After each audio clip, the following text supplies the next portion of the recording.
영수증 발행은 그 세금연수 발행하기가 좀 곤란한 업종들은 영수증 발행으로 대체를 합니다. 영수증 발행은 이제 신용카드 영수증, 현금 영수증 이런 것들을 말하는 건데 여기에 나와 있는 이런 업종들입니다. 목욕, 미용, 그 다음에 공급대가 4,800만원 미만인 간이과세자, 그 다음에 여객 운송업, 전세버스 용역은 제외. 전세버스는 이제 관광버스거든요. 이런 거는 세금연수 발행해야 돼요. 그 다음에 입장권을 발행하는 업종, 놀이동산, 극장 등. 의료보건 용역, 응급환자 이송 용역은 세금연수를 발급할 수 없고 영수증만 발급 가능해요. 요 업종, 목간 여입, 요 업종은요, 요거는 영수증만 발급이 가능하고, 그 외에 최종 소비자를 대상으로 하는 업종, 소매업, 음식업, 숙박업, 세무사, 변호사 용역, 택시, 동물진료, 백화점, 대형마트, 자동차학원, 무도학원 수강비, 성형수술 업종은 영수증을 발행해요. 그 다음에 이런 거는 이제 신용카드나 현금 영수증 또는 이제 항공권이나 고지서 같은 거, 이런 거. 소매업자는 사업자가 세금연수 발행을 요구하면 발행해줘야 돼요. 소매업자뿐만 아니라 전문직들, 세무사나 변호사 이런 사람들도 세금연수 발행을 요구하면 해줘야 됩니다. 그러나 이제 목간여입이라고 있죠. 여기 위에 목욕, 그 다음에 간이과세자, 여객운송업, 입장권. 여기 간이과세자는 공급대가 4,800만원 미만만을 말하는 겁니다. 무인 판매 업종 이런 거는 절대 세금연수 발행이 안 됩니다. 그래서 이 그 소매업자라든가 전문 직종들의 그 세무사, 변호사 이런 사람들은 세금연수를 발행을 요구하면 해줘야 됩니다. 사업자가 요구하면. 그리고 현금 영수증은 10,000원 이상은 현금 영수증을 발행할 수 있는데 현행세법상 한 건당 거래액이 10만원 이상은 의무적으로 현금 영수증을 발행해야 됩니다. 만약에 미발행하면 미발행액의 20%의 가산세를 부담하게 됩니다. 꼭 발행을 해야 돼요. 이거 신고하게 되면 또 보상금도 있어요. 자, 그래서 영수증 발행 업종도 있다. 그러니까 모든 업종이 전부 다 세금연수 발행하는 건 아니고 영수증만 이렇게 발행해도 되는 업종들도 있다. 그리고 영수증만 발행할 수 있는 업종은 이런 것들이다. 목간여입 이런 거. 자, 그 다음에 이제 간주공급은 공급으로 간주하는 겁니다. 실제로 공급을 한 게 아니고 공급으로 간주한 거예요. 세금연수나 영수증을 발행하지 않습니다. 근데 직매장 반출은 원가로 세금연수를 발행한다. 직매장 반출은 대리점끼리 서로 물건을 주고받을 때 원가로 발행합니다. 그 주사업장 총괄납부, 그 다음에 단위과세 사업자인 경우는 발행하지 않습니다. 이거는 뭐 묶어서 하는 거니까 발행을 안 해요. 그런데 여기서 이제 이제 자가 공급이 있고 개인적 공급이 있고 사업상 증여가 있고 폐업시 잔존재화, 폐업시 잔존재화 이런 게 있어요. 이걸 자계사폐로 외우는데, 자가 공급은 이게 이제 자기가 자기 회사한테 공급을 한 거예요. 면세사업 전용, 그 다음에 자기가 구입한 또 생산한 차를 개별 서비스에 자동차로 소비 유지하는 거, 그 다음에 운수업, 자동차 판매업, 경비업이 취득 생산한 개별 서비스에 자동차를 타용도로 사용하는 거, 판매 목적 타사업장 반출 이런 거. 근데 요거만큼은 이게 이제 자가 공급인데, 주사업장 총괄납부, 그다음에 단위과세 사업자, 요거는 이제 요거는 세금연수를 발행을 합니다. 자가 공급 중에. 그러나 요런 거는 세금연수를 발행을 못 합니다. 주사업장 총괄납부의 장점이 뭐냐면 각자 세금연수 발행과 신고는 각자 하되 세금 납부만 주사업장에서 총괄납부를 합니다. 그러면 뭐가 좋냐면 A라는 지점은 세금을 부가세를 낼 게 있고 B라는 지점은 오히려 부가세를 환급받아야 돼요.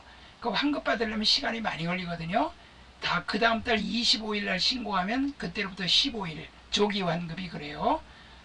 일반 환급은 뭐 확정 신고 기간 25일 그때로부터 확정 신고 기간 25일부터 30일이가 너무 늦게 하니까 이 주사업장 총괄납부를 채택하게 되면은 그 저렇게 낼 거 있고 받을 거 있으면 퉁쳐가지고 나머지 그 차액만 내면 되니까 회사의 자금 부담이 좀 줄어들겠죠.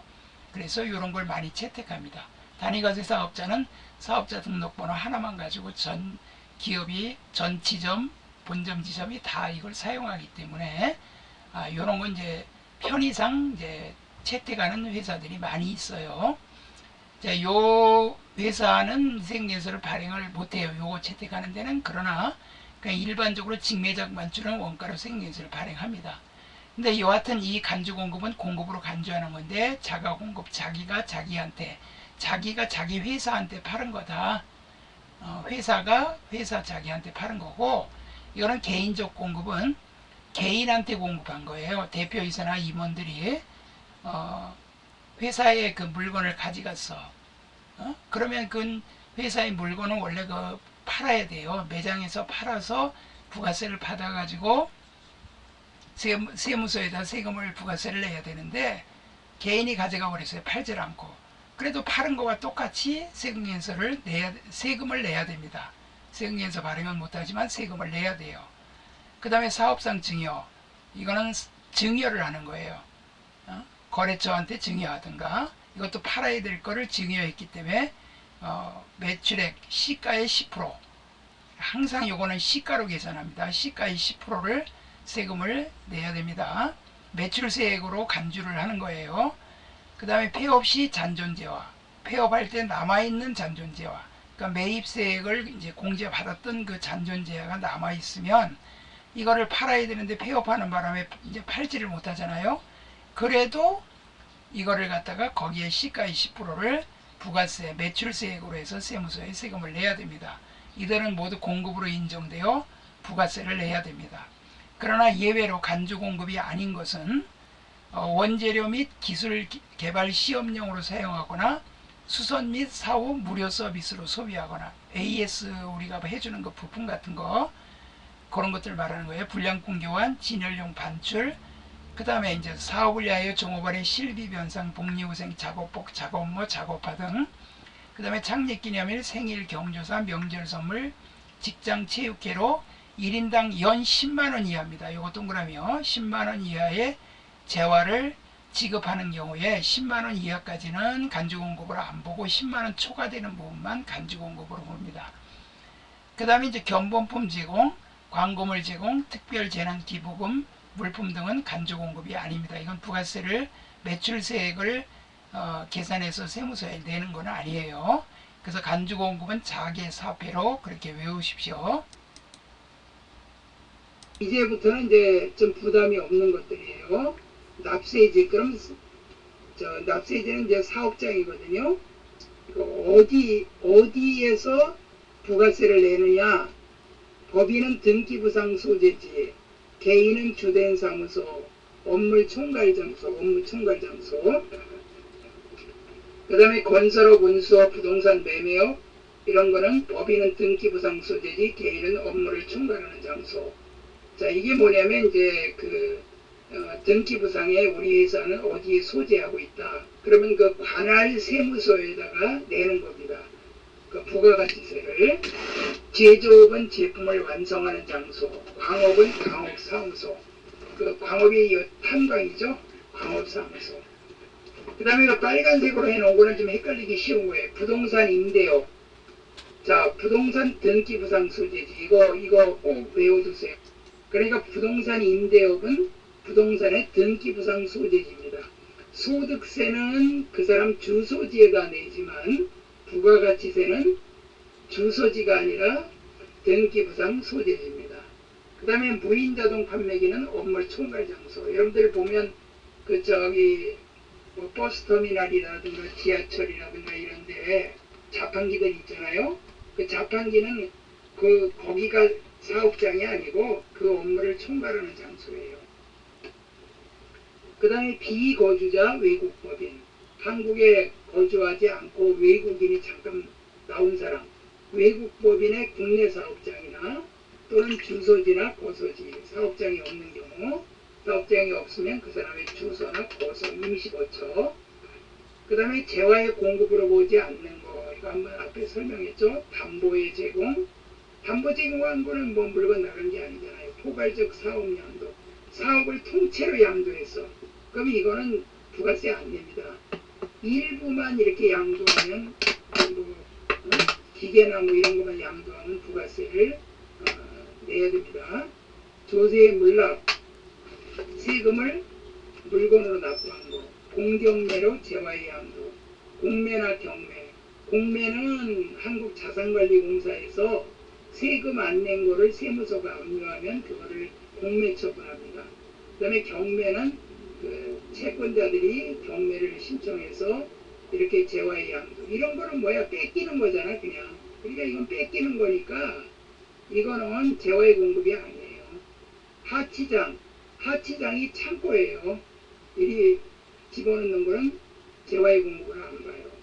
근데 이제 그 공경매로 재화 양도가 아니라 그 이제 그 채무를 갚지를 못해가지고 그 채무 대신 그 물건을 넘겨주는 경우는 그때는 부가세를 내야 됩니다. 그 다음에 용역의 공급은 용역은 서비스거든요. 자, 건설업은 모두 용역업이에요. 건설업은 무조건 용역업입니다. 건설업이 그 자재를 자기가 부담하고 건설을 하던, 그 다음에 자재를 자기가 부담하지 않고 건설을 하던, 이거는 무조건 다 서비스예요. 건설업만 그래요. 이거 특징이 있어요. 근데 일반 다른 거는 자재를 자기가 부담하면 재화의 공급입니다. 근데 이 건설업은 무조건 서비스예요. 숙박, 음식, 운수, 금융, 보험, 교육, 문화, 방송, 정보, 보건복지, 행정, 국방, 사회보장, 수리 및 개인 서비스, 국제 및 외국기관 사업, 용역 수입은 용역 수입은 없죠. 이런 게 다 용역의 공급이에요. 용역 수입은 없다 그랬죠. 부수재와 또는 용역은 주된재와 용역에 따라 과세 면세를 구분한다. 자, 여러분들 저 혹시 컴퓨터 책 보신 적 있죠? 컴퓨터 책 뒤에 그 CD가 붙어 있는 거 보셨죠? 여러분들 컴퓨터 책은 이 서적은 면세입니다. 근데 뒤에 CD는 원래 CD는 과세예요. 근데 CD는 과세인데 그게 책 뒤에 부록으로 붙어 있는 거예요. 서비스로. 그러면 책이 면세이기 때문에 그 CD도 면세입니다. 주된 재화에 따라 갑니다. 주된 재화 또는 용역에 따라 과세 또는 면세를 구분한다. 그 다음에 특수관계가 없는 타인에게 용역을 무상으로 제공하는 것은 용역의 공급이 아니다. 이게 뭐냐면 서비스를 여러분들이 그냥 다른 집에 가서 오늘 농사 일한다고 여러분이 가서 하루 일해줬어. 그런 거는 서비스 공급이 아니에요. 그러니까 이 용역을 무료로 하는 거는 다 용역의 공급이 아니에요. 돈 받고 해야 공급이에요. 근데 특수관계에 있는 자는 공급. 여기다 써놓으세요. 부동산 임대라고 적어놓으세요. 여기다 부동산 임대. 부동산 임대.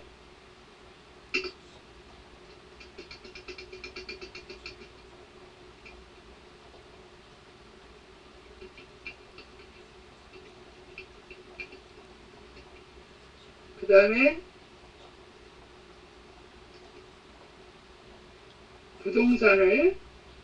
부동산 임대를 특수관계에 있는 자에게 공급. 여러분들 여기 특수관계가 누군지 알아요? 특수관계가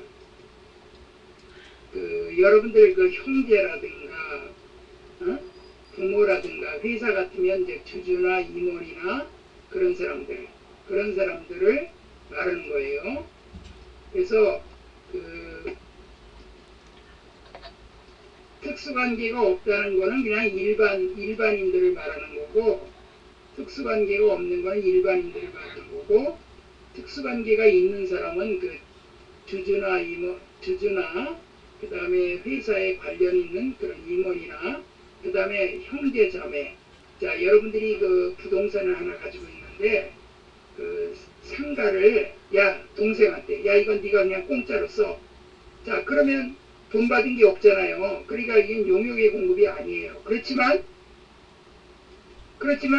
동생이기 때문에 특수관계가 있어요. 그러면 부가세 내야 됩니다. 야, 네가 네 동생한테 그 공짜로 했는데 그 시가로 딴 사람한테 임대하면 그 받잖아.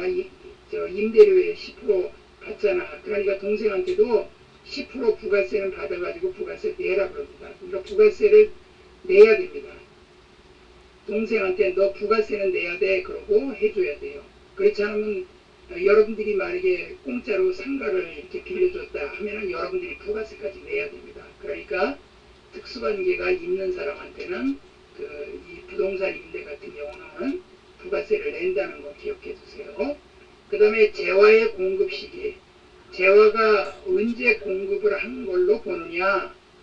재화가 인도된 때 또는 이용 가능하게 될 때, 확정된 때, 소비된 때. 그러니까 이동은 뭐야? 그냥 여러분들 마트에서 물건 여러분들한테 딱 넘겨주고 여러분 돈 내고 물건 가져가죠. 그 다음에 이용 가능하게 될 때 또는 이게 부동산 같은 거 이제 이렇게 이제 부동산은 그렇고 이제 이거 물건을 갖다가 이제 내가 사용할 수 있을 때, 확정된 때 또는 소비된 때. 자, 여기 보세요. 장기 할부 판매 완성도 기준, 중간 지급 주권도 기준. 자, 여기서 무조건 요거는 6개월 이상입니다. 6개월 이상. 6개월 이상 이렇게 장기로 팔거나 이 완성도 기준, 중간 지급 조건부가 6개월 이상이 될 때는 각 대가의 부분을 받기로 한 때. 이게 왜 이렇게 되느냐면요. 왜 이렇게 되느냐면 회계에서는 무조건 이거 다 한꺼번에 다 그냥 매출로 잡는데 이거는 왜 이렇게 하느냐면 부가세가 있기 때문에 그래요. 여러분들이 만약에 한 2년으로 장기 판매를 해서 2년으로 근데 이제 돈을 갖다가 나눠서 받잖아요.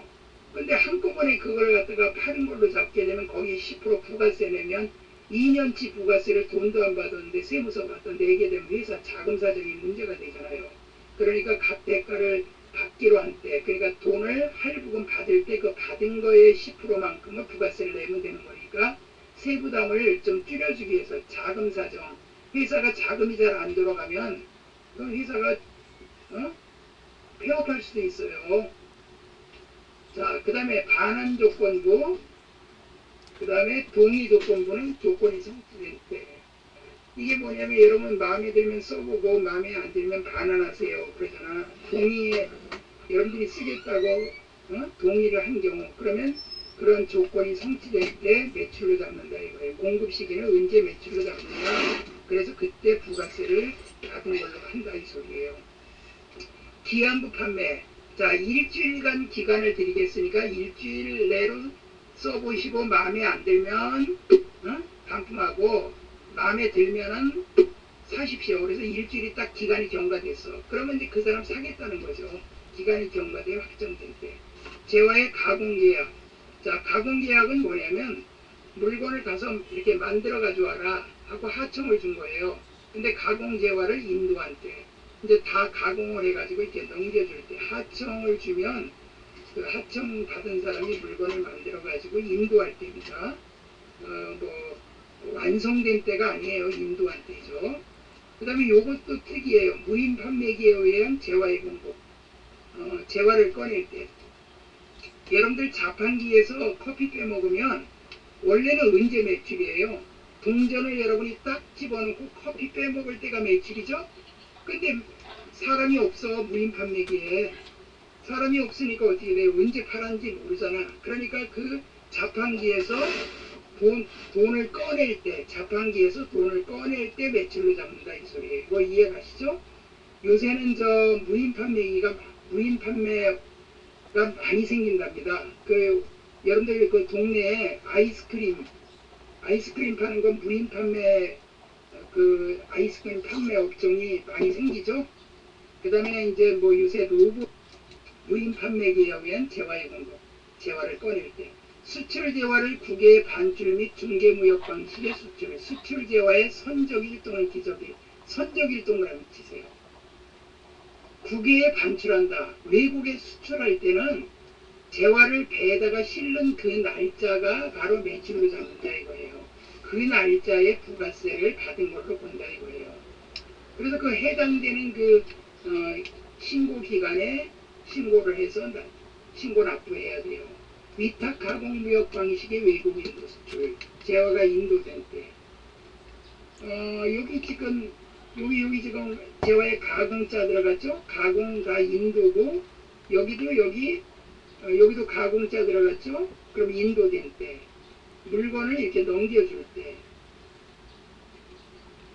원양어업 위탁 판매 수출 재화의 공급이 가격이 확정될 때 원양어업이나 위탁 판매 수출은요, 요건 좀 특이해요. 가격이 확정될 때 원양어업 같은 거 위탁 판매 수출 이런 거는 공급 가격이 확정될 때 판매 목적으로 타 사업장 반출 시 원가로 세금에서 발행 이런 거는 발행하지 않습니다.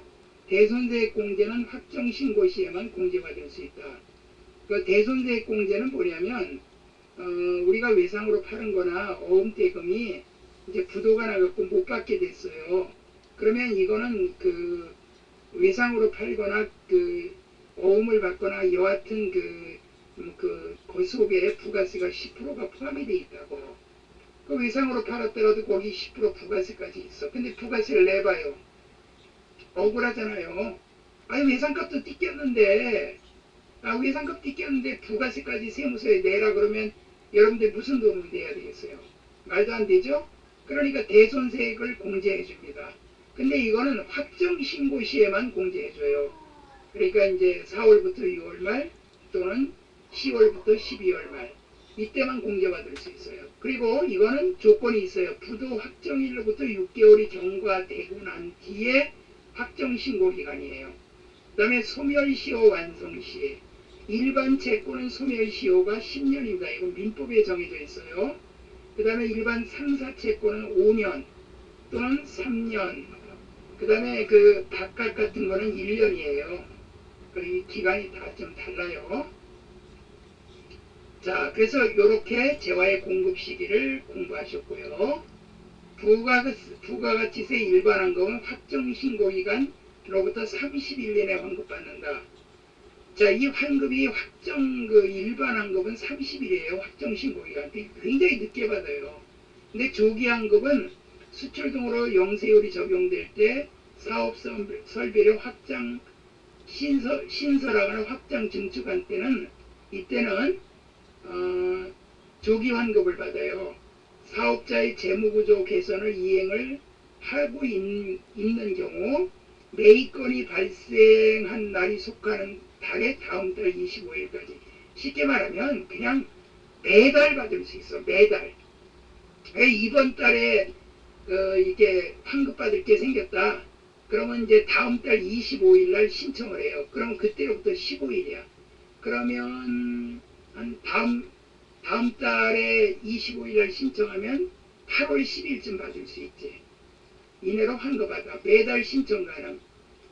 예를 들어 1월에 매입건이 발생 시 2월 25일까지 신청. 그러면 3월 10일쯤 받겠지. 분기별 신청도 가능. 이거는 뭐 이거 거의 안 해. 그냥 매달 신청하지. 돈 빨리 받고 싶어갖고.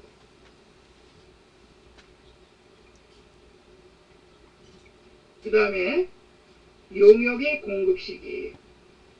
용역은 서비스예요. 서비스 제공이 완료될 때 영무가 제공되거나 재화시설물 권리의 사용시가 공급 시기다. 그러니까 이거를 이제 쓰게 되거나 그 서비스가 완료될 때 임대보증금에 대한 간주임대료 대금 미리 받고 이 과세기간 이상 용역 제공 시 예정 신고기간 과세기간 정도. 여기서 간주임대료가 뭔지 아세요? 간주임대료가 임대료로 간주하는 거예요. 이게 뭐냐면 여러분들 저 월세 보증금 있죠? 월세 보증금하고 전세 보증금 있죠? 자, 제가 설명을 드릴게요. 일반 상가를 전세로 놨어요. 그 월세로 놓게 되면 월세의 10% 부가세를 받아갖고 세무서에 내는데 전세를 놓게 되면 월세 받는 게 없으니까 부가세 받는 게 하나도 없잖아. 그럼 세무서에 안 내고 버틴다. 그러면 국가에서 세금 받을 게 없잖아요. 그러니까 어떻게 하냐면 그 전세 보증금이든 임차 보증금이든 그 보증금을 은행에다 예금했을 때 은행에서 이자가 나오죠. 그 이자는 그 국세청에서 정합니다. 뭐 1.8%, 지금은 많이 올랐겠죠. 매년 발표합니다. 그러면 그거를 요 세무이급에서 배워요. 그래서 세무이급을 배워야 제대로 된 회계를 아는 겁니다. 임대보증금에 대한 간주임대료를 그 은행 이자의 10%만큼을 부가세로 내야 됩니다. 임대료로 간주하는 거예요. 은행 이자만큼을. 그래서 월세 받은 거의 10% 말고도 보증금에 대해서 은행 이자의 10%만큼을 부가세로 내야 됩니다. 그 다음에 집세를 미리 받고 이렇게 6개월치 집세 받고 이렇게 하면은 그걸 반으로 잘라서 3개월씩 잘라서 예정 신고 기간 또는 과세 기간 종료일 확정 신고일 이때 하는 겁니다. 임대보증금은 간주임대료는요 3개월에 한 번씩이에요. 자, 그러면 제가 이제 참고로 상식적인 걸 알려드릴게요.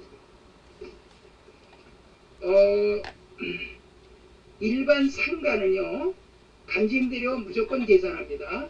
근데 주택은 저기 고가주택만 과세합니다. 고가주택 임대했을 때 12억 이상일 경우. 근데 그 전세로 놨을 거 아니에요? 전세로 노는 그 주택이 두 채까지는 세금을 안 냅니다. 전세로다가 자기가 아파트가 두 개 있다. 그럼 두 개를 세를 놨다. 그럼 두 개까지는 전세로 놓은 거는 세금이 없어요. 근데 아파트 세 개를 임대를 했다. 그럼 3주택 이상을 임대했을 때는 그 보증금에 대한 간주임대료 계산해서 세무서에 내야 돼요. 그리고 월세를 받게 되면 월세 받게 되면요 2천만 원 이하는 2천만 원 윤리과세를 선택을 해서 분리과세라고 하는 거는 그 상세까지 15.4%만 세금 내면 그걸로 끝나요.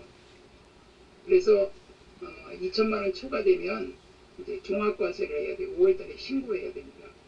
그래서 여러분들 주택은 원래 부가세를 안 냅니다.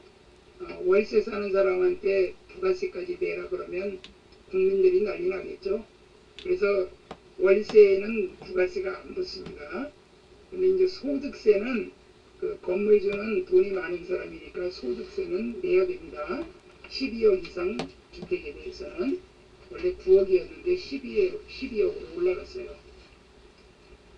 그 다음에 완성도 지급조건, 중간 지급조건, 장기할밤의 부동산 임대는 갓대가의 부분을 받은 때가 아니고 받기로 한 때.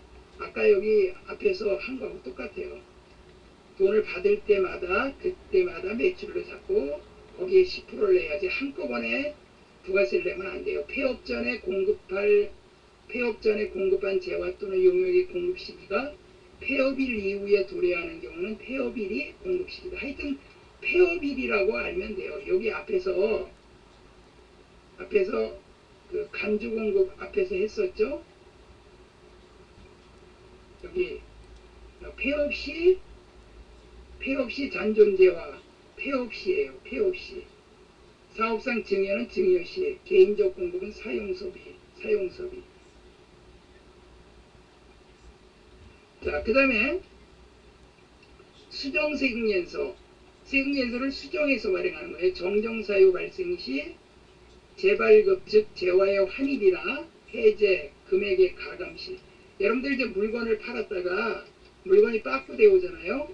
그럼 수정세금연소를 발행해서 또 국세청에 전송해야 돼요. 그 다음에 그 물건을 팔았는데 계약이 해제돼 갖고 이렇게 원위치가 돼버리면 또 그 수정세금에서 발행해야 돼요. 금액을 깎아줬어. 그래도 발행해야 되고. 필요적 기존사항 오류시 잘못 발행했어. 그러면 이거를 수정해서 발행해야 부가세 공제받아요. 이중 발급했으면 하나를 마이너스로 발급해야 되겠죠. 이중 발급 마이너스 발급한다. 자, 과세 표준은 금전으로 받은 금액이며 금전 이외에 공급한 재화의 시가가 과세표준이다. 자, 금전 이외에는 공급한 재화의 시가, 하여튼 시가에 시가가 과세표준이야. 과세표준은 매출액을 말하는 거예요. 매출액. 자, 매출액에 포함시키는 거. 그러면 이해가 더 빠르죠? 할부 판매 시 이자.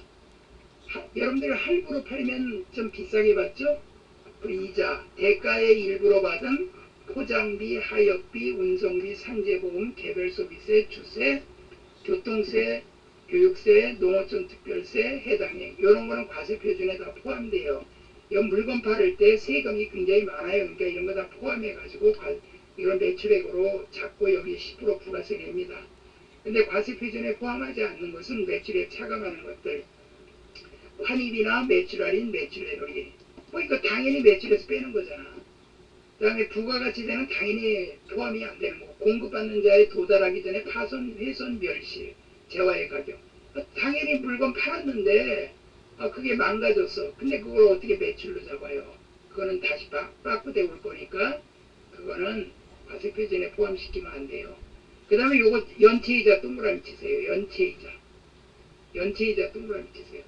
대금을 늦게 줘. 연체가 됐어. 이자가 연체가 돼갖고 돈을 현재 안 줘. 그리고 연체이자를 물렸어. 이 연체이자는 이자 수익이에요. 이자 수익이지 매출에 포함시키는 게 아니에요. 매출에 포함시키는 게 아니에요. 여기 할부 판매 시 이자는 우리가 물건을 장기간으로 팔면 거기 이자를 붙여서 그 이자만큼을 비싸게 받는 거기 때문에 포함이 되지만, 연체이자는 이미 다 물건값이 정해졌고 그 물건값을 외상값을 안 줘. 자꾸 미뤄. 그러면 연체이자가 붙잖아요. 그거는 이자 수익이에요. 나중에 받으면. 반환조건부 용기대금. 요새 이런 거 많이 하죠. 그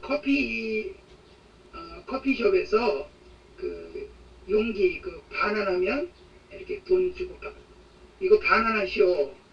일회용 용기 반환하시오. 그 반환 안 할 걸 대비해서 뭐 300원을 더 받았어. 그러면 300원은 매출에 포함시키면 안 되죠. 그 다음에 구분 봉사료, 국고보조금, 공공보조금 이런 거. 외들은 과세표준에 포함하지 않아요. 그 다음에 과세표준에서 공제하지 않는 거, 포함이 되어 있지만 공제하지 않는 거는 대손금, 외상값 띠낀 거는요 별도로 빼게 돼 있어요. 대손금은 별도로 빼고 이 매출액에서 빼지는 않아요. 이거는 대손금은 마이너스하고 여기 빼줍니다. 자, 이거 보여드릴게요.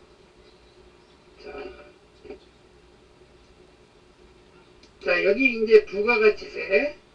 자, 부가가치세 신고서를 한번 열어볼게요. 자, 일기 예정은 01월, 그 다음에 03월, 따다다 이렇게 찍으면 여기 대손세 가감이라고 있죠? 여기 대손세 가감란에다가 여기다가 뭐 외상값 띠낀 게 뭐 10만원 부가세가 포함되어 있다. 그러면 여기 대손세 공제를 해줘요. 그러니까 이 대손금은 공제하지 않습니다. 여기다가 이 과세표준 여기 있잖아요. 여기서 빼지를 않고 여기에 별도로 뺍니다. 이렇게.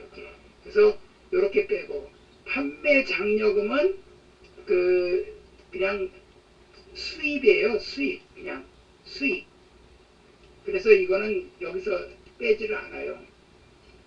현물로 지급 시인 사업상 증여로부와 과세표준에 포함한다. 이제 물건 지급했을 때는 전에 포하자가 뭐예요? 아파트 같은 거 있을 때 그 불량 같은 거 생기면 그거 수리하는 하자 보증금이 있죠? 앞에서 그가 부가가치세를 낸다 이 말입니다. 그 다음에 매출로 잡아서 그때 그 기간에 부가세를 낸다 이 말이고요. 자, 그 다음에 이제 23번 수출하고 외국 통화 등으로 받은 경우에 과세표준. 자, 요거는 조금 그 세무 2급에 속하는 겁니다. 세무 2급인데 요거 굉장히 중요해요. 굉장히 중요합니다. 회계 1급에도 나오고 그러니까. 공급 시기 전에 계약금 등 외국 통화로 대금을 받아 원화로 환전한 경우, 하여튼 수출할 때는요 무조건 선적일이에요. 선적일, 배에다 실는 날짜의 환율이에요. 여러분들 그 환율은 맨날 바뀝니다. 환율은 맨날 바뀌어요. 환율은 맨날 바뀌니까 그 선적일을 기준으로 해서 이 선적일의 환율로 계산합니다. 매출액을. 그런데 그 미리 계약금 같은 걸 미리 받아가지고 그 가지고 있으면 그냥 외국 돈으로 가지고 있으면 선적일의 환율을 다 똑같이 하지만 원화로 환전을 해버렸어. 그 날짜로 외국 통화로 받아가지고 즉시 원화로 환전한 경우 그 환전한 금액이 매출액이에요. 그러니까 매출액 계산할 때 이걸 쓰는 겁니다. 선적일의 환율로 계산한 금액, 기준 환율, 달러하고의 환율. 이거는 그 밖에 외국 나라하고 환율이고요. 수입 시에는 관세 등 재반 세금을 포함한 가격을 매입액으로 한다. 불공제 매입세액, 공제하지 않는 매입세액인데요. 세금계에서 신용카드 영수증, 현금 영수증이 없는 경우와 사업과 관련이 없는 매입세액, 그 다음에 개별 소비세 대상 자동차 구입 유지, 그 다음에 임차, 접대비, 면세사업 해당분, 토지 관련 매입세액, 자본적 지출, 토지의 정지비, 또 공사비, 건축물이 있는 토지 매입 시 철거비 같은 거는 이거는 그 공제를 안 해줍니다. 매입세액을. 그리고 여기서 그 판매 장려금은 우리가 그냥 비용으로 처리하고 받았을 때는 수익으로 처리하고 현물로 지급했을 때는 사업상 증여로와 과세표준에 포함시킵니다. 그러니까 이 대손금과 대손금 자체는 매출세액에서 공제하는 거예요. 과세표준에서 공제하지 않고 매출세액에서 공제를 별도로 해줍니다. 아까 보여드렸죠. 그 다음에 이 가산세는 이 전산세무 2급범인데 세금계산서 불성실 가산세, 세금계산서를 갖다가 발행하지 않는 거, 그걸 불성실 가산세라 그래요. 세금계산서를 미발행했다. 미발행은 확정신고기간까지도 발행을 안 한 경우를 미발행이라 그래요. 지연발행은 예정신고기간에 발행을 하지 않고 확정신고기간까지 발행한 경우를 지연발행이라 그래요. 그러니까 확정신고기간까지는 무조건 발행해야 돼요. 그때까지도 발행하면 미발행, 늦게 발행하면 지연발행, 확정신고시까지만 발행하면 지연발행이 돼요. 그 다음에 지연수치, 늦게 받는 거, 예정신고기간에 받아야 될 걸 확정신고기간에 받았을 경우. 그 다음에 이런 거는 뭐 이제 별로 그 전자생에서 발행하고 전송하지 않으면 미전송가산세, 그 다음에 이런 거는 이제 여기 그 세금계에서 미발행이나 지연발행 가산세를 물게 되면 요거는 물질 않습니다. 큰 거 하나만 물어요. 근데 신고불성실 가산세는 이제 별도로 또 이거는 별도로 또 내야 됩니다. 이거는 납부할 세금의 10%를 내야 돼요. 신고불성실 가산세. 그 다음에 납부지연 가산세는 요 밑에 나와 있지만 미납세액 곱하기 만분의 2.2, 하루에 만분의 2.2예요. 그리고 미납일수. 이거는 가산세 감면이 없고 빨리 납부하는 게 가산세가 제일 줄어드는 그런 거니까 하여튼 빨리 납부해야 돼요. 그 다음에 영세율 과세표준 신고 불성실 가산세는 이제 수출하는 거, 수출했던 그 영세율 적용받는 것들을 신고를 늦게 하고 이런 경우, 또 안 한 경우, 이런 경우가 신고 불성실 가산세예요. 세금계에서 합계표 불성실, 요거는 요새는 거의 안 써요. 요거는 요새는 전자세금계에서 발행하니까 자동으로 전송하면은 자동으로 이게 제출이 되는 거고, 그 다음에 이런 그 세금을 그 가산세를 물게 되면은 이거는 물질 않으니까 이건 중요하지 않아요. 이건 무시해도 됩니다. 그 다음에 세금계에서 미발행 가산세는 2%예요. 상당히 높습니다. 확정신고기간까지도 발행 안 하면 2% 물어야 돼요. 만약에 100억짜리 하나 발행 안 했다 그러면 2억을 가산세를 물어야 돼요.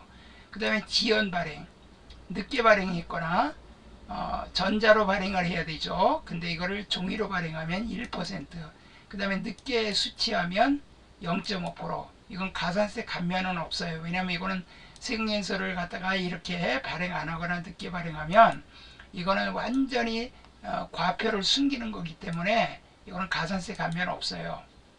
그런데 신고 불성실 가산세, 신고를 좀 늦게 했다. 그 다음에 영세율 과세표준 신고 불성실 가산세 0.5%. 근데 신고를 이거는 늦게 했지만 빨리 신고하면 가산세 감면이 있어요. 감면에 수정신고, 예정 누락도, 예정신고 때 못한 거와 그 다음에 신고했는데 수정해서 다시 이제 추가로 더 내는 거, 이런 경우는 1개월 이내 신고 시는 90% 감면하고 10%만 납부하면 되고 3개월 이내 신고 시는 75% 감면합니다. 이게 제일 중요해요. 예정 신고 시 때 놓쳐서 신고를 못해서요, 깜빡이고. 근데 확정 신고 시에 신고하게 되면은 25%만 내면 됩니다. 근데 기한 후 신고가 있어요. 이거는 아예 신고를 확정 신고 기간까지도 안 하고 그 기간이 지난 다음에 신고하면은 이거는 가산세가 더 높아요. 1개월 이내에 신고하면 50% 깎아줍니다. 근데 보통 기한 후 신고는 1개월 이내에 다 합니다. 자, 그래서 요 가산세는 세무 2급에 나오는 거지만 참고로 그냥 제가 여기 있는 거를 간단하게 설명을 드렸고요. 그 다음에 이제 상품 매입 시 부가세는 부가가치세 대급금 계정 차변에, 매출 시는 부가가치세 예수금 대변에 기입하였다가 과세기간 종료일에 반대분기를 하여 차액을 미지급 세금으로 처리한다. 환급될 것은 미수금이에요. 전자신고를 할 경우 부가가치세는 만원의 세액공제를 받는다. 시험에서 그 전자신고하는 것도 출제가 됩니다. 이건 세무 2급에 출제가 돼요. 상품 매입 시 상품을 100만원 매입했는데 여기 부가세 여기는 무조건 10% 같이 내야 됩니다. 그러면 이거 110만원을 이제 우리가 이제 외상으로 샀다면 외상 매입금 110만원. 상품 매출 시 200만원에 팔았어요. 200만원에 팔았으면 여기 10% 부가세 예수금으로 하고 외상 매출금은 220만원이 됩니다. 그 다음에 이제 여기 이제 4월부터 6월까지가 일기 확정이거든요. 3개월에 한 번씩 신고한다 그랬죠. 그러면 일기 확정 신고 일기 법인을 지금 예를 드는 겁니다. 일기 확정 신고 기간 종료일. 자, 그러면 여기 부가가치세 예수금 20만원이 와서 없어지고 대급금 10만원 없애고 이렇게 서로 퉁치는 겁니다. 퉁치고 이걸 홈택스로 전자신고하게 되면은 만원의 세금을 깎아주니까 이건 자비익으로 잡아요. 그리고 나머지가 미지급 세금 이렇게 분기합니다. 만약에 이쪽이 더 크면 여기 미수금이라고 분기하면 돼요. 그런데 여기 그 부가가치세가 보통 뭐 1원 단위까지 나오거든요. 하다 보면은 그 1원 단위는 세무서에 안 냅니다. 우리나라는 지금 10원 단위까지만 쓰기 때문에 그것도 여기 매도원 1원 단위 나온 것도 합쳐서 자비익으로 해버립니다. 이건 실무에서 이제 그렇게 한다는 얘기고요.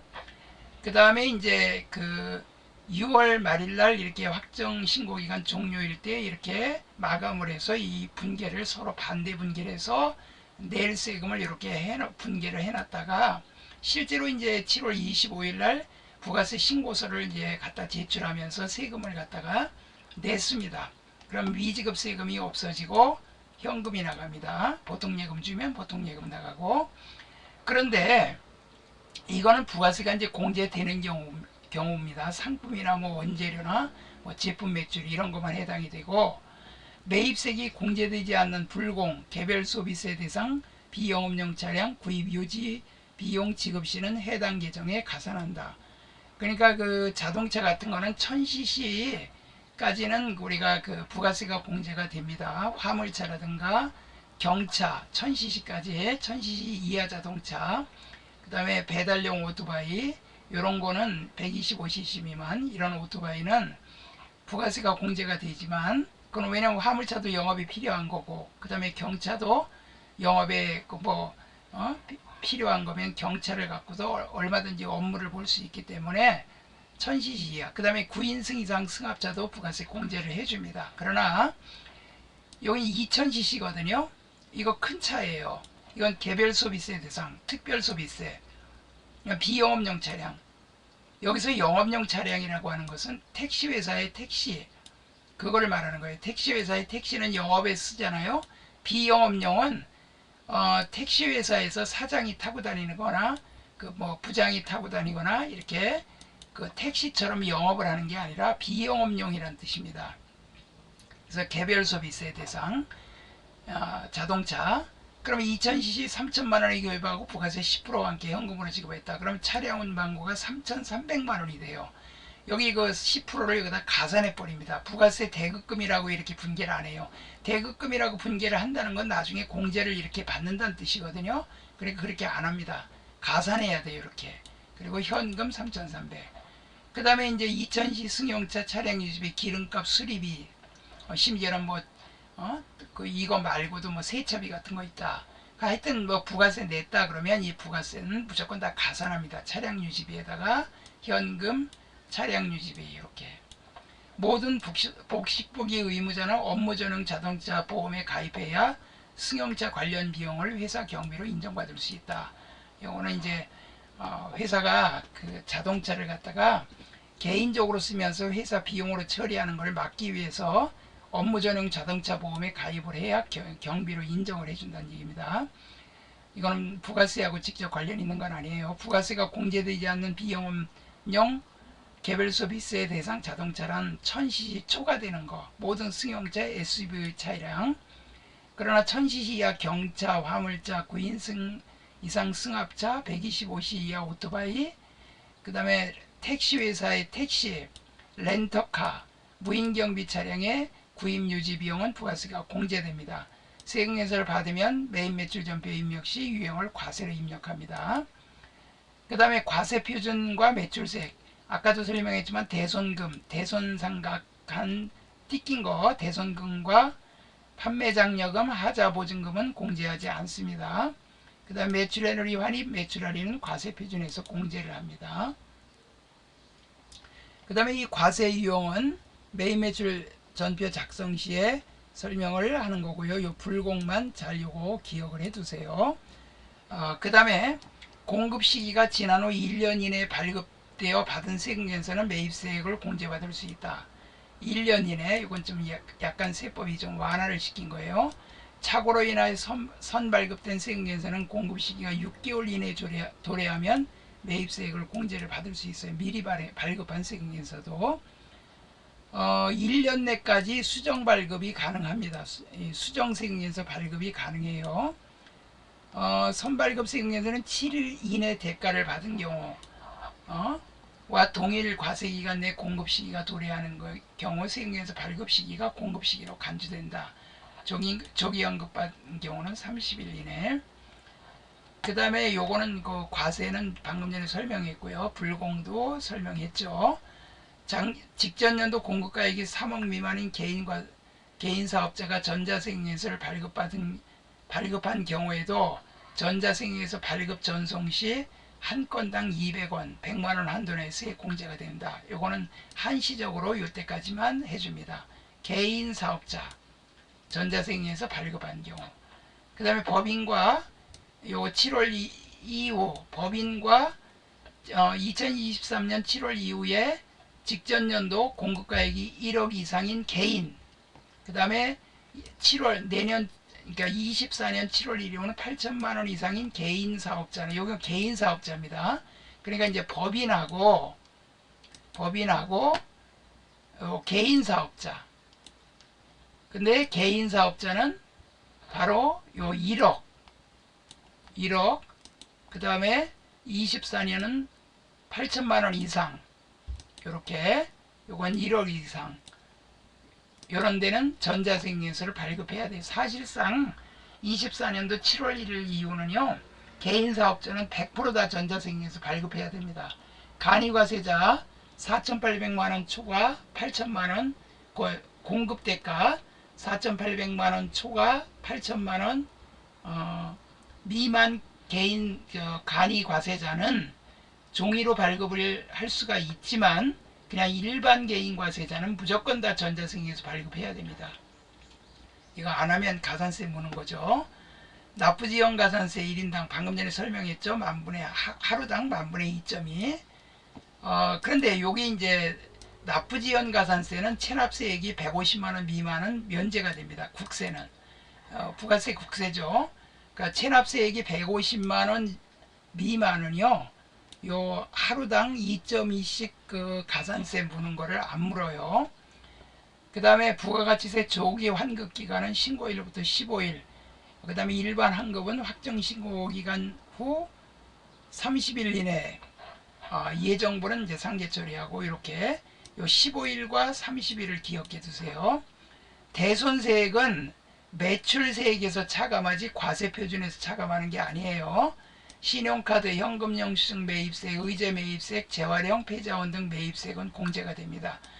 여기 그 의제 매입세액은 그 저기 식당이라든가 그 다음에 농산물 가지고 뭐 통조림 제조하는 업체라든가 그런 면세로다가 물건을 사가지고 과세로 물건을 팔 경우에 부가세를 매입할 때 부가세가 마치 있는 것처럼 의제를 해서 공제를 해줍니다. 그래서 이제 개인 식당은 108분의 8, 이제 8% 공제해줘요. 그 일반 그 부가세는 10%잖아요. 8%. 그 다음에 이제 그 중소기업은 104분의 4, 4% 공제를 해줍니다. 이것도 세무이급에서 나와요. 재활용 폐자원은 103분의 3, 3%를 공제해줘요. 이런 거. 그 다음에 그 자동차는 이제 10%, 폐차장 같은 경우는 10% 공제를 해줍니다.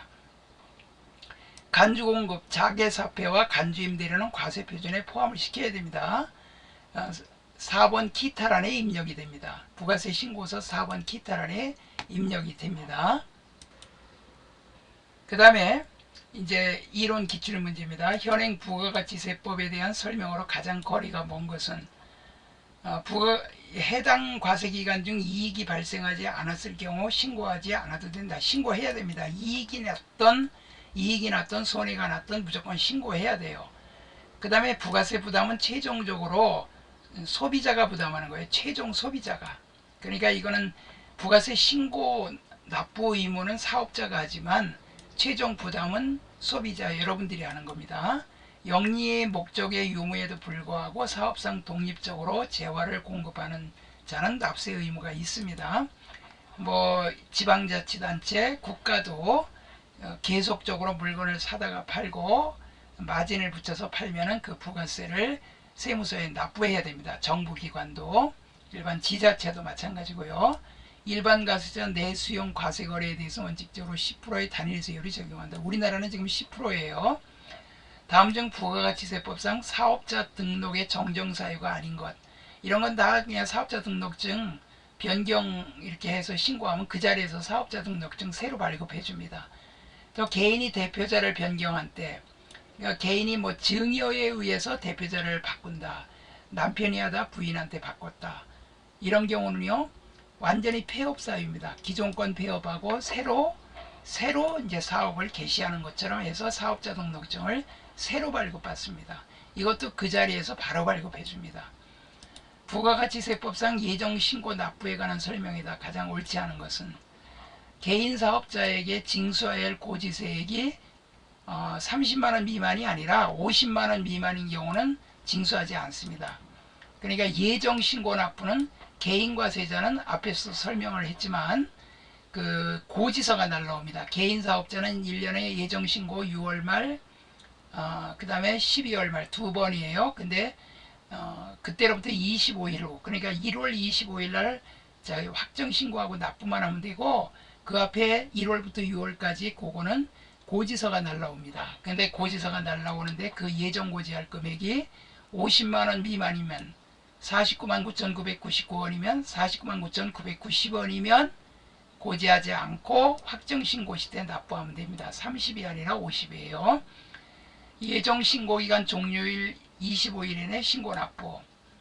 개인 사업자는 종료 25일 예정 고지된 금액, 그러니까 개인 사업자는 고지서가 날라와서 그 고지서대로 납부하면 되고, 법인 사업자는 무조건 신고를 해야 돼요. 법인 사업자는 1년에 4번 3개월에 한 번씩 예정 확정 이렇게. 개인 사업자는 사업 실적이 악화된 경우에 사유가 있는 경우에는 예정 신고 납부를 할 수 있다. 자, 50만원 이제 초과가 돼서 고지서가 날라왔어요. 한 100만 원 돈의 고지서가 날라왔는데 실제로 실적이 악화돼 가지고 그 예정 신고 시때 납부해야 될 세금이 고지서가 이제 100만 원 내라고 나왔는데 한 20만 원밖에 낼 게 없어. 그러면 100만 원 내면은 자금 부담이 또 생기잖아요. 그러니까 이때는 신고를 해서 10만 원만 납부할 수 있다 이 소리입니다. 자, 다음이 자료에 의해 부가가치세법상 일반 과세자의 부가가치세 과세표준을 계산하면 얼마인가? 세금에서 교부분 공급가액 1000만원, 영세율 400만원 포함. 자, 이거는 영세율은 원래 부가세가 없습니다. 과세표준에 들어가요. 과세표준을 지금 구하라 그랬죠. 쉽게 말하면 매출액을 구하라는 뜻이에요. 1000만원이고 신용카드 매출전표상 매출액, 여기 부가세 포함 금액이죠. 110만원인데 우리나라는 10%니까 나누기 1.1을 하니까 100만원이 나와요. 따라서 요 1000만원 영세율은 포함됩니다. 당연히 1000만원에다가 100만원 더한 1100, 요것이 답이 됩니다. 3번. 그 다음에 다음 자료에 의하여 부가가치세법상 일반 과세사업자가 납부해야 할 부가가치세 금액은 얼마인가? 전자세금에서 교부에 의한 제품 매출액 2,805만원, 이게 공급대가입니다. 공급대가. 그러면 요거는 2,805만원 나누기 1.1하니까 2,550만원이 나와요.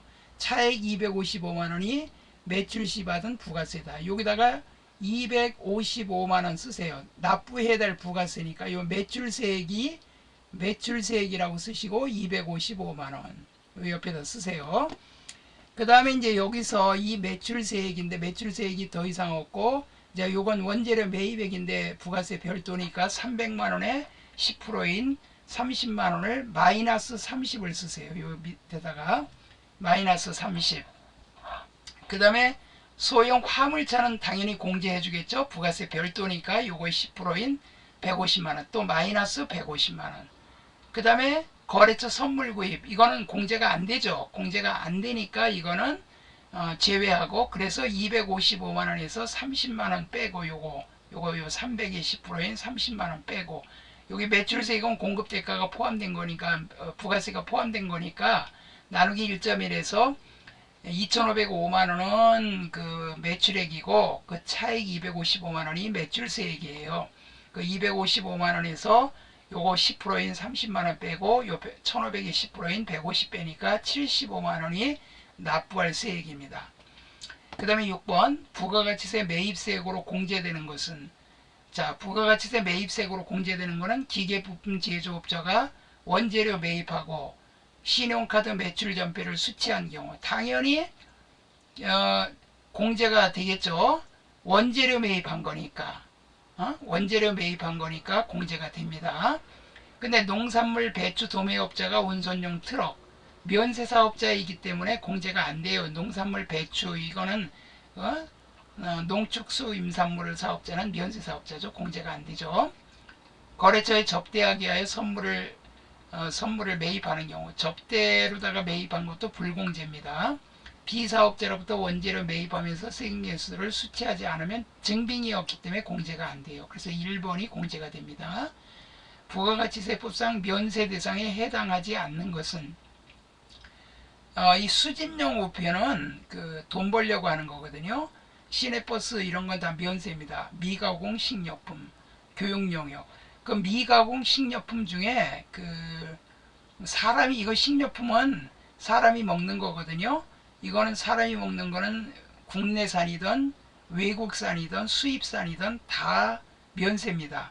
그런데 사료용으로 매입하는 거, 비식용으로 매입하는 그런 그 농산물은 그거는 부가세를 내야 됩니다. 사료용으로 수입하는 거는, 그 사람이 먹는 거로 수입하는 거는 부가세를 안 냅니다. 수집용 우편은 이거는 과세입니다. 그냥 우편은 면세인데, 세금에서 필요적 기재사항이 아닌 거, 공급자의 등록번호와 상호 또는 성명, 이건 당연히 들어가야 됩니다. 등록번호, 사업자 등록번호, 공급받는 자의 사업자 등록번호, 공급가액과 부가세, 공급받는 자의 등록번호와 상호 또는 성명은 필요가 없어요.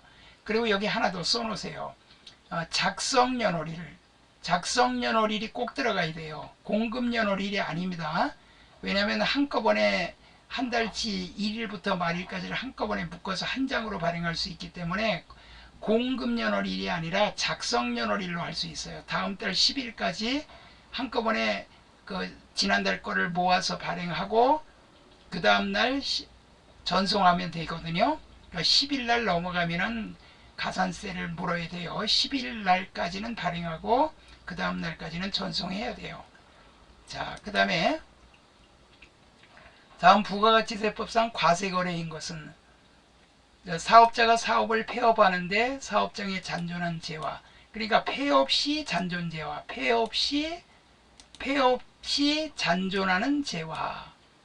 이거 아까 공부했죠? 요거는 여기에 시가의 10%를 부가세를 내야 됩니다. 공제를 매입할 때 공제를 받았다면 세금을 내야 되고, 만약에 공제를 안 받았다면 안 내도 됩니다. 공제를 안 받았으니까 어차피. 그 다음에 질권, 저당권, 담보목적. 이 담보목적은 소유권이 넘어가는 게 아니니까 부가세, 과세거래가 아닙니다. 상속세, 증여세, 지방세법에 따라 조세를 몰납하는 경우, 이것도 과세거래가 아니기 때문에 안 내요. 그 다음에 창고증권의 양도, 임치물을 수말하지 않는, 요거는 부가세 과세거래가 아닙니다. 이것도. 그 다음에 다음 중 부가가치세 매입세 공제가 가능한 경우는 토지의 취득에 관련된 매입세. 토지는 원래 면세이기 때문에 공제가 안 돼요. 관광사업자, 비영업용 소형승용차 2000cc 이거 안 돼요. 소형승용차 1000cc 이하만 공제가 됩니다. 음식업자가 계산서를 받고 면세로 구입한 축산물의 의제 매입세 일정 비율을 공제해 줍니다. 음식업자, 개인 음식업자는 현재는 108분의 8이에요. 그러니까 8%를 공제를 해줍니다. 소매업자가 사업과 관련하여 영수증에 의한 매입세. 자, 이게 그 영수증이라고 그랬어요. 영수증. 이 영수증은 안 됩니다. 그냥 일반 여기서 말하는 영수증은 간이 영수증을 말하는 거예요. 깃들한 거. 뭐 신용카드나 현금 영수증일 때는 공제가 될 수 있겠지만 이건 안 됩니다. 다음 중 부가가치세 면세 대상이 아닌 것은, 자, 약사가 제공하는 조제 용역은 면세, 수돗물도 면세, 연탄과 무연탄도 면세. 근데 항공법에 따른 여객운송, 이것은 이거는 영세, 이거는 그 과세 대상입니다. 그 다음에 다음 중 부가가치세법상 세금에서 발급 의무 면제에 해당하지 않는 것, 영세율 적용분 내국 신용장 구매 확인서에 의한 재화의 공급, 영세율 세금에서를 발행해야 돼요. 근데 요거는 이제 그 영세라고 하는 것은 외국으로 다니는 걸 말하는 거고, 자, 그렇게 되는 거고요. 그 다음에 그 공급받는 자가 세금에서 발급 요구하지 않는 경우에 소매업, 그 발급 요구하지 않았으니까 영수증 발행하면 되죠. 폐업 시 잔존재화는 당연히 세금에서 발행 안 합니다. 이런 것도 세금에서 발행하기가 곤란한 업종들이죠. 이건 영수증만 발행합니다. 다음 중 부가가치세에 대한 설명으로 틀린 것은, 접대비 및 유사한 지출도 사업과 관련이 있는 지출이므로 공제가 가능하다. 안 됩니다. 접대비는 부가세가 공제가 되지 않습니다. 불공제예요. 부가세는 전단계 세액공제법을 채택하고 있고요. 부가세는 0 또는 10의 세율, 이건 0세율이고 이건 일반은 10%입니다. 면세사업과 관련한 매입세액은 부가세, 매입세 공제가 불가능하다. 당연히 면세는 부가세를 공제를 받을 수가 없어요. 부가세법상 재화의 공급으로 오지 않는 거래는 사업용 자산을 국세를 물납하는 거, 물건으로 납부하는 거, 세금 납부하는 건 공급이 아니에요. 현물 출자를 위해 재화를 인도하는 거, 또 그 다음에 매매 계약에 따라 재화를 공급하는 거, 할부매로 재화를 공급하는 거, 이거 다 재화 공급은 다 전부 다 재화의 공급으로 봅니다. 다음 부가가치세법상 세금계산서 거래 징수와 관련된 설명으로 잘못된 것은, 세금계산서는 재화 용역이 공급받은 자와 대가를 지급받는 자가 다른 경우 대가를 지급하는 자에게 발급 아니에요. 이거는 공급받는 자에게 세금계산서를 발행해야 돼요. 공급받는 자.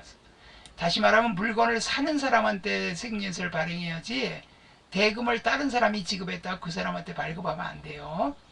사업자가 재화 또는 용역을 공급하는 경우 부가세를 재화 용역을 공급받는 자로부터 징수하여야 한다. 당연히 재화나 용역을 공급할 때는 공급받는 자로부터 10%의 부가세를 받아야 됩니다. 세액에서는 재화 또는 용역의 공급 시기에, 당연히 원칙적으로 공급 시기에 발급하는 거, 예외적으로 한 달을 묶어가지고 다음 달 10일까지 발급하는 경우도 있지만 그건 예외고 원래 공급할 때마다 발행하는 게 원칙이에요. 재화 용역의 공급 시기가 되기 전이라도 대가의 전부 또는 일부를 수령한 경우 세금계서를 발급할 수 있다. 미리 발급도 가능하다는 얘기예요. 자, 다음 자리에 부가세 과세표준. 과세표준은 매출액이에요. 여러분들 과세표준이라고 하면 그냥 매출액이라고, 순매출액이라고 생각하시면 돼요. 총 매출액, 할부 판매 이자 상당액 포함. 이거는 당연히 포함시킵니다. 할판매할 때 이자를 포함해서 좀 비싸게 팔죠. 요거 100만원. 그런데 매출 할인은 빼야 되겠죠. 그 다음에 요거 연체이자는 당연히 관계가 없어요. 연체이자는 이거는 관계가 없어요. 과세표준에 포함, 과세표준을 계산하면, 그러니까 요 100만원에서 3만원 빼고 요 매출액을 16,000원 빼야 되겠죠. 그리고 판매장려금이나 대손금은 요 과세표준에서 공제하지 않습니다. 요 대손금은 매출세액에서 공제하는 거죠. 이 금전의 지급은 요건 비용이에요. 판관비 비용이기 때문에 여기하고 관련이 없어요.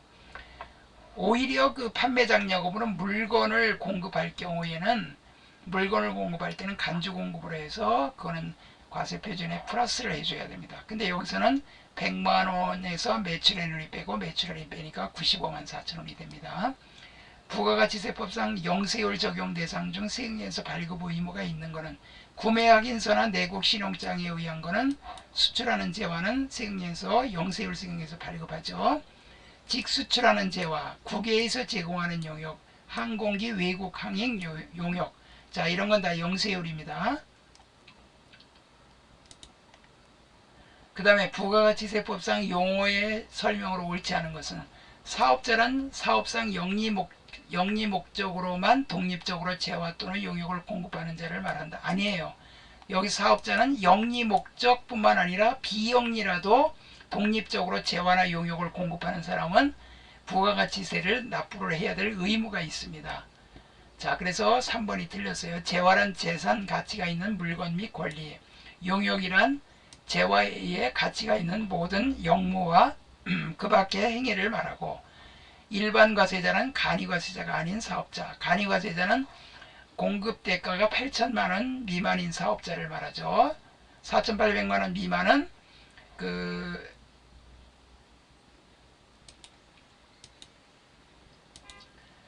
일반 과세자는 간이과세자가 아닌 사업자인데, 간이과세자는 공급 대가가 8천만원 이하인 사업자고, 4,800만원 초과 8천만원까지는 공급 대가가, 그런 간이과세자는 세금계서를 발급할 수 있죠. 그리고 4,800만원 미만인 사업자는, 4,800만원 그 미만인 사업자는요, 아예 부가세도 안 내고 영수증 뺏기 발행 못합니다. 그리고 또 간이과세자한테, 그런 간이과세 4,800만원 미만인 간이과세자한테 물건을 사면요, 부가세 공제 못 받습니다.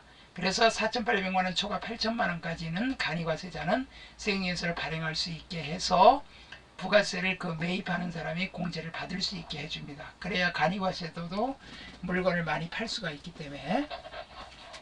다음 중 부가가치세법상 세금계서에 대한 설명으로 가장 올바르지 않은 것은, 수탁자가 재화를 인도할 때는 수탁자 명의로 세금계서를 발급한다. 이거는 이제 부탁을 해서 물건을 파는 건데, 수탁자가 물건을 팔았어요. 인도라는 건 팔았다 이 말이에요. 수탁자 명의로 발행하는 게 아니라 위탁자 명의로 발행해야 됩니다. 위탁자 명의로. 수입세금계서는 세관장이 발행하고요. 매입자도 세금계서를 발행할 수 있어요. 세금계서는 원칙적으로 재화 용역의 공급 시기에 발급한다. 매출자가 세금계서 발행해야 되는데 발급을 안 해줘. 그러면 세무서에다 신고하고 매입자 세금계서를 발행해도 부가세 공제가 됩니다. 다음 중 부가가치세법상 재화 용역의 공급 시기에 대한 연결이 잘못된 것은, 사업상 증여하는 때입니다. 전세보증금, 임대보증금을 받는 경우는 예정신고기간 또는 과세기간 종료일, 과세기간 종료일은 확정신고기간이에요. 3개월에 한 번씩 한다 이 말이에요. 전세금 임대보증금 받은 경우는 간주임대료 계산해서 예정신고나 확정신고 시대 그걸 부가세를 계산해 줘야 돼요. 무인 판매기를 이용하여 재화를 공급하는 경우는 무인 판매기에서 현금을 꺼낼 때, 판매 목적으로 타 사업장 반출 시는 반출한 때, 자 이렇게 되고요. 다음 설명 중 맞는 것은 토지의 조성을 위한 자본적 지출과 관련된 매입세액은 매입세액을 공제받지 못합니다. 토지 정집이라든가 그 다음에 토지를 사가지고 토지 위에 건물 있는 거 철거 비용 같은 거 포크레인 와서 공사하면 거의 부가세 줘야 되거든요. 그건 공제 못 받습니다. 부가세 예정신고기간에 대선 요건을 갖춘 경우 예정신고기간에 반드시 공제를 해야 한다. 아니에요. 확정신고 시에만 대손세 공제를 받을 수 있어요. 이거는 소형 승용차 구입은 사업에 직접 사용이 입증된 이거 안 돼요.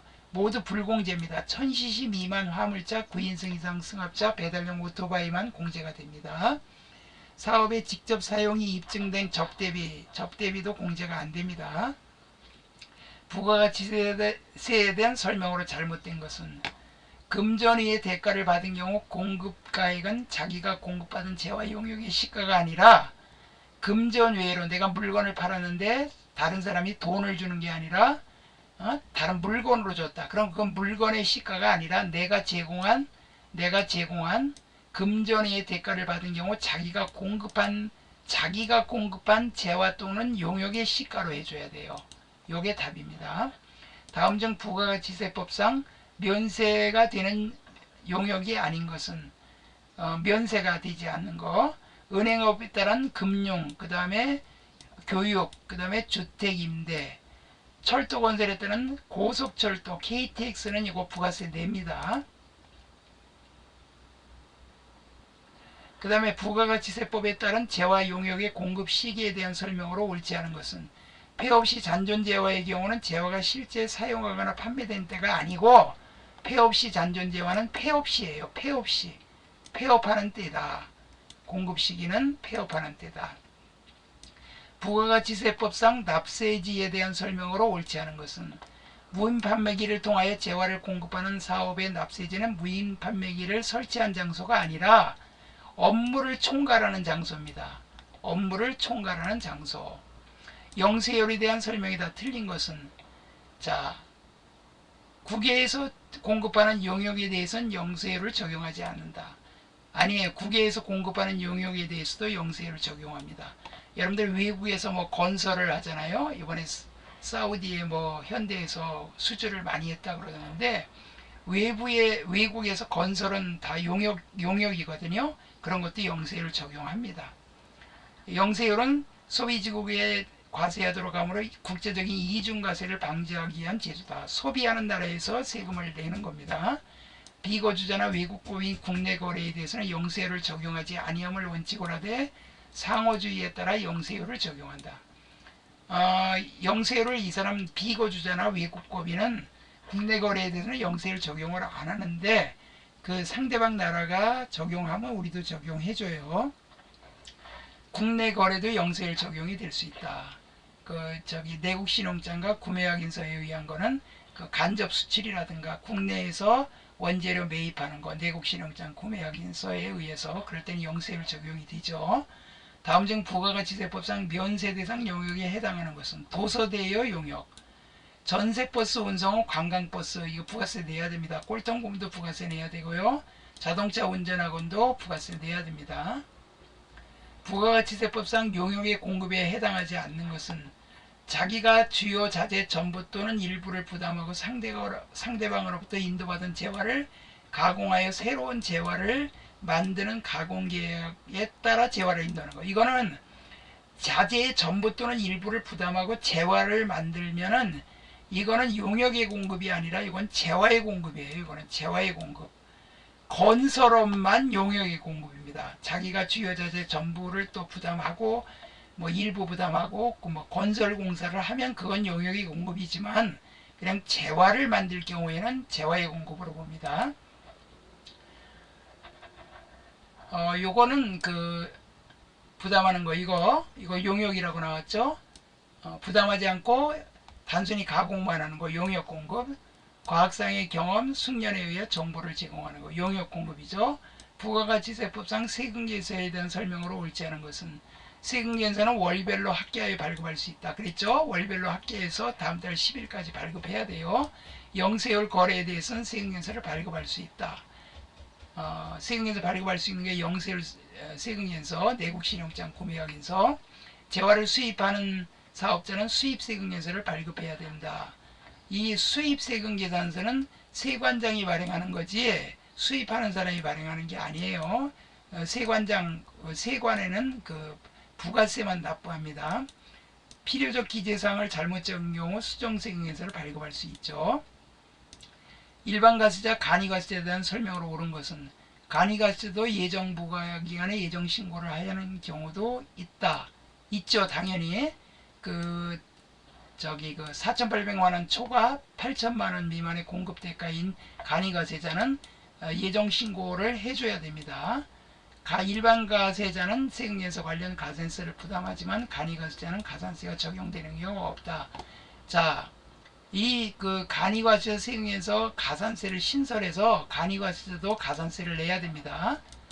그 다음에 일반 과세자는 법정 요건이 충족되는 경우 면세 농산물에 대한 의제 매입세 공제 특례가 적용될 수 있으나 특례가 적용될 수 없다.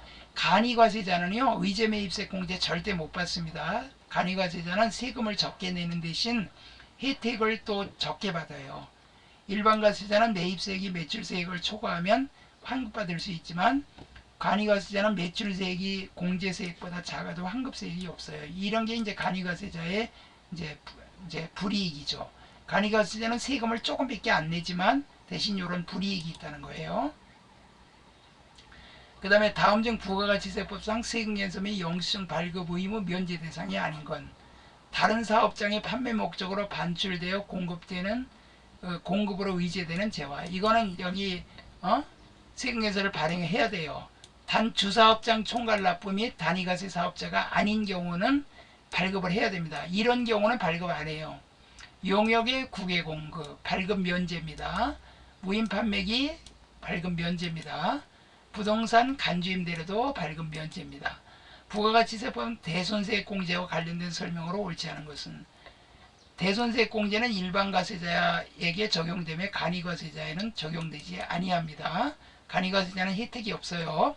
재화 용역을 공급하고 공급 확정일로부터 5년이 지난 날이 속하는 과세기간 확정신고기간까지 확정되어야 한다. 그게 아니라 10년이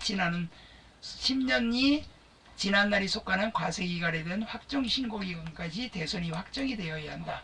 이게 그 민법의 채권이 10년이라서 이렇게 10년으로 지금 돼 있는 거예요. 예정신고 시에는 대손세액을 적용할 수 없다. 이 대손세액 공제는 확정신고 시에만 받을 수 있어요. 원래 이게 세무이급법입니다. 대손세액 공제를 받은 사업자가 대손금의 전부 또는 일부를 회수한 경우 회수한 금액에 대한 대손금에 관련된 대손세액을 회수한 날에 속하는 과세기간 매출세액에 더한다. 이건 뭐냐면 띠꼈다가 받았어요. 띠낄 때는 마이너스로다가 매출세액에서 공제하지만 띠꼈다 받으면 오히려 플러스를 해줘야 되겠죠. 더 내야 되겠죠. 이게 그 소리예요. 다음 중 부가가치세법상 재화의 수출시 영세율이 적용되는 이유는 무엇인가? 소비지급과세 원칙. 왜냐하면 소비하는 나라에서만 부가세를 물리도록 하니까 수출할 때는 부가세를 못 받는 거예요. 자, 그래서 요거에 해당이 된다. 다음 중 부가가치세법상 면세를 적용하는 이유는 뭐냐? 면세는 부가세 역진성 완화. 역진성이라는 게 뭐라 그랬죠? 오히려 서민과 돈 많은 사람하고 똑같이 단일 세율 10%를 부가세를 부담하면 소득이 많은 사람은 별로 부담을 안 느끼지만 소득이 적은 사람이 부가세 똑같이 10%를 소득이 많은 사람하고 똑같이 10% 내면 소득이 적은 사람이 부담을 더 많이 느낀다 이 말이에요. 역진성. 그걸 역진성이라고 그러거든요. 그걸 완화시키기 위한 거예요. 그러니까 역진성을 완화하기 위해서 부가세는 단일 세율 10% 비례 세율이라고 그러거든요. 그러기 때문에 역진성을 완화하기 위해서 면세 제도를 두고 있는 겁니다. 그래서 기초생활 필수품은 의료보건용역, 교육, 도서 뭐 이런 것들은 다 면세를 해줍니다. 자, 여기까지가 이제 부가세 문제풀이까지 해드렸습니다. 요 31번부터 34는 세무 이급 문제입니다. 그래서 우리가 부가세에 관해서 이렇게 문제를 풀었고, 또 기출 문제를 많이 풀게 되면은 부가세에 관해서 충분히 여러분이 다 맞출 수 있을 겁니다. 자, 여러분들 이 유튜브를 들으면서 구독을 하시고, 알림 설정 그런 거 다 해주시고, 좋아요도 뭐 해주시면 여러분들이 그 다음 올라가는 이런 강의를 계속 받을 수 있습니다. 여러분들이 볼 수 있어요. 네, 요것으로 부가세 강의를 마치겠습니다.